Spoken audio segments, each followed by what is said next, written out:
Women and slaves in Athens. As you have already learned, only men were considered citizens in Athens. Women and slaves were not. As a result, they had far fewer rights than free men did. Athenian women could not inherit or own much property. They could not vote or attend the assembly.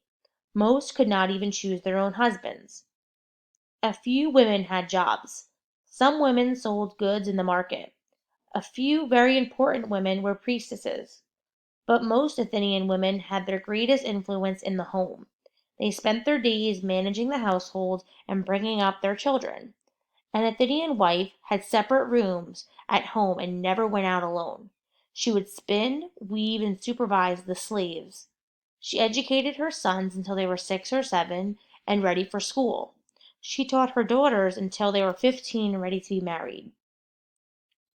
There were many slaves in ancient Athens. Most people who weren't poor owned at least one slave. Some slaves were born into slavery. Others became slaves when they were captured in wars. Slaves performed a wide variety of jobs in Athens, including tasks that required a great deal of skill. Some slaves ran households and tutored Athenian children. A number of slaves were trained as craftsmen. Others worked in farms or factories. Some slaves worked for the city as clerks.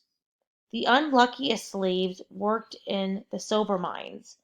They might work 10 hours a day in cramped tunnels 300 feet below the surface. They had little air to breathe and were often whipped if they stopped to rest.